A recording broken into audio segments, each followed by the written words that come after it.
বাংলাদেশ সীমান্তের দুই রাজ্য আসাম এবং পশ্চিমবঙ্গের বিধানসভা নির্বাচনে তিনটি শব্দকে মূল হাতিয়ারে পরিণত করেছে বিজেপি।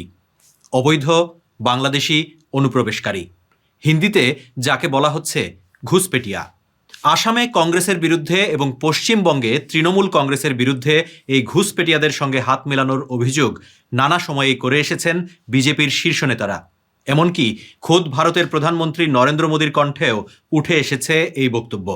इन्हें अवैध बांग्लादेशी घुसपैठिए ज्यादा अच्छे लगते हैं।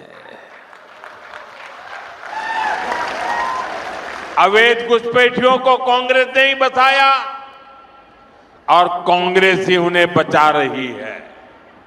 इसलिए कांग्रेस पार्टी वोटर लिस्ट के शुद्धिकरण का विरोध कर रही है। কিন্তু এই ভোটার তালিকার শুদ্ধিকরণ নিয়েও রয়েছে বিতর্ক। অভিযোগ রয়েছে বাংলাভাষী মুসলিম ছাড়াও মতুয়া, রাজবংশীর মতো বিশেষ জনগোষ্ঠীগুলোকে এই শুদ্ধিকরণে বিশেষভাবে লক্ষ্যবস্তুতে পরিণত করা হয়েছে। ভোটার তালিকার বিতর্ক নিয়ে বিস্তারিত জানতে ক্লিক করুন মন্তব্যে দেয়া লিঙ্কে।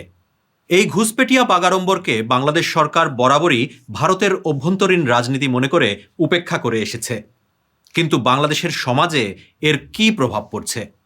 এই যে ইলিগাল বাংলাদেশের রেটরিকটা তারা অনেকদিন ধরে তৈরি করে আসছে, সেটা এখনো বিরাজমান। সেটা আমাদের জন্য একটা ইনফরমেশন দেয় এবং আমাদের সম্পর্কের জন্য আসলে খুব একটা ভালো কোনো বার্তা দেয় না। এই ইলিগাল বাংলাদেশি ট্রুপ, যেটার মাধ্যমে তারা তাদের নিজেদের মধ্যেই যেই বাঙালি মুসলমান সম্প্রদায় থাকে তাদেরকে তারা বাতিল করে দিতে পারে তাদের নিজেদের রাজনীতি থেকে। এখন বাংলাদেশের উপর তো সেই প্রভাবটা পড়বেই এক ধরনের ভাই ভাই সম্পর্কের জায়গা থেকে। একটা কথা শোনা যাচ্ছে ঘুষপেচিয়া, এবং তারা বলছে এখানে বাংলাদেশি এবং রোহিঙ্গারা ঢুকে এসেছে পশ্চিমবঙ্গে এবং সেটাই মমতা ব্যানার্জির ভোট ব্যাংক হিসাবে কাজ করছে। সো এখানে যেটা হলো কি, যে এসআইআরটা হচ্ছে সেই প্রক্রিয়ার মাধ্যমে দেখা যাচ্ছে যে অনেকেই বাদ পড়ে যাচ্ছে। এখন ওরা যখন বাদ পড়ে যায় ওদেরকে ডিটেনশনে দিয়ে দেওয়া হচ্ছে। সো ওদেরকে যখন বলা হয় ইললিগাল অ্যাক্ট, তো তাদের জন্য এটা কনসিকুয়েন্সের ব্যাপার আছে এবং তাহলে নাগরিকত্ব, যেটা বাংলাদেশের পজিশন হলো, তাহলে ওরা যে বাংলাদেশের নাগরিক সেটাও তো প্রমাণ করতে হবে। এই ঐতিহাসিকভাবে আমরা লক্ষ্য করি যে ভারত বাংলাদেশ সম্পর্কের মধ্যে এই অনুপ্রবেশকারীর যে বিষয়টি, যেটি আসলে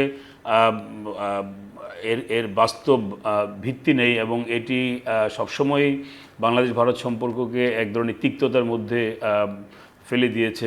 যখনই এই বিষয়টি নিয়ে যেই সরকারই পশ্চিমবঙ্গে হোক আর ভারতের কেন্দ্রে হোক, সেটি কারণে অনেক ধরনের সমস্যা তৈরি হয়েছে। তারা পশ্চিমবঙ্গে যেটা করছে, যে বিশেষ করে মনে করছে তারা মনে করে যে আসলে কি অবৈধ অনুপ্রবেশকারীরা তাদের জন্য একটা বড় নিরাপত্তার হুমকি এবং তাদের জনসংখ্যারও কিন্তু ডেমোগ্রাফিক যে ইস্যুটা আছে সেটারও পরিবর্তন হয়ে যাচ্ছে, বিভিন্ন ধরনের চাপ সৃষ্টি করছে।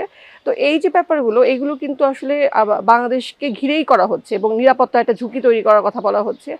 তো এই যে নিরাপত্তার ঝুঁকির কথা বলা হচ্ছে, সেখানে কিন্তু আসলে বাংলাদেশ ভারতের যে সম্পর্ক, সেই সম্পর্কেও কিন্তু এখানে দীর্ঘস্থায়ী একটা প্রভাব পড়তে যাচ্ছে বলে আমার কাছে মনে হয়।